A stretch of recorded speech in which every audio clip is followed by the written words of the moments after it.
Hello all. In my previous class, hello, good afternoon, Navandan.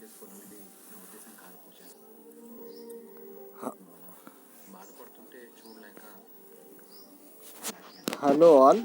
In my previous class, I have discussed about the string decode method. Now in this class, I am going to discuss about the string encode method. So what is meant by encode? This encode method returns an encoding version of the string, and by default, the encode string is the string encoding. So this has the errors may be given to a set of different error handling scheme.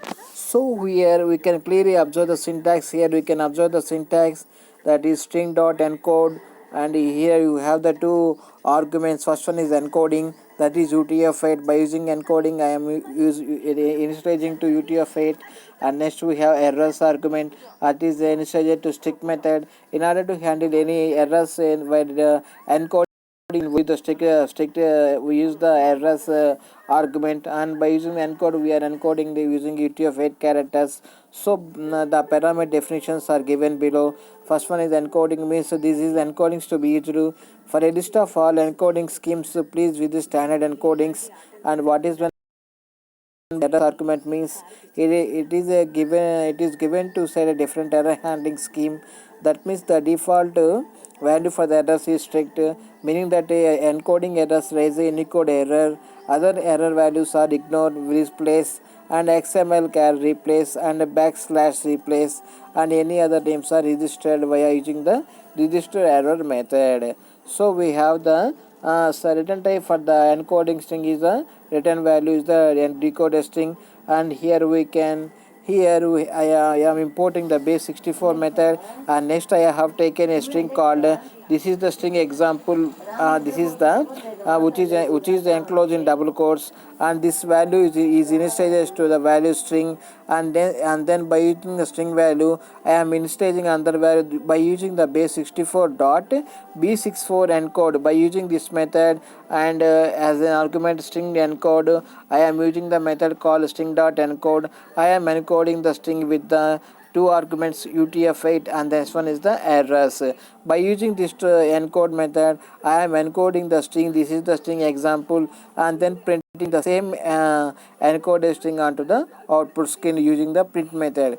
That one is the print encoded string comma string, and then as soon as I executed this method, I have get the result value in a not meaningful way, because the encoded string has some key value. By using some key value, it encoded the string and outputs the result onto the screen, monitor screen.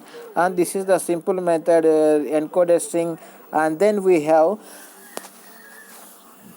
another method called the end with method. What is the end with method? That means it returns some value true if the string ends with the specified suffix.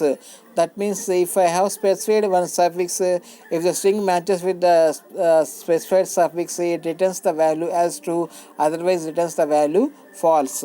Here you can clearly observe the syntax for the end with method. It has the three arguments. First one is suffix, next one is the start, next one is the end, and here the parameter definitions are there. Clearly observe the definitions. First one is the suffix, that means this could be a string. The suffix could be a string or could also be a tuple of suffixes. Start, that is the definition for the start parameter. The slice begin from here, and end, that means the definition for the end parameter is the slice ends here. And the true value, that means if the matches the specified suffix, it returns the true value. If it doesn't match the suffix, it returns an false value. And here we have taken a small program. Here first of all I have taken a string, it has some value, this is the string example, and then I have taken an suffix argument. Clearly observe the second line of program. Suffix, it has the two exclamatory marks which are included in single quotes, and next I am printing the value encoded method end with method using the instance operator string dot end with of suffix. Here I am passed suffix as an argument, and then I am printing on the statement string dot end with of suffix comma 20. That means up to 20 characters in the original string I am going to suffix the value, and the suffix the next I have initialized the suffix value to exam, and then printing the then again by using the AND switch method I am passing the suffix as an argument, and then another print statement I have given the two values, start value and end value of a suffix. Suppose here the produces the following four values for the print. For the first print statement, here clearly observe print of string dot and switch of suffix. Here in place of suffix we can take the exclamatory marks. Where are the exclamatory marks? The exclamatory marks are a end of the statement. This is the string example, so the value is correct. This line is ends with the two exclamatory marks, that is true. That's why the value the output value is true. And then second print statement, the string dot and switch of suffix comma 20. Why? Because it has also suffix and with 20, and its value is true.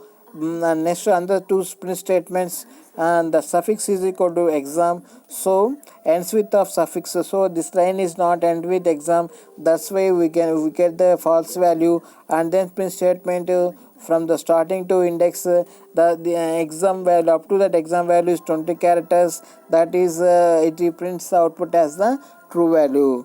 So in next class I discuss the remaining string methods. So please like my videos and subscribe my channel. Thank you and all. Have a nice day.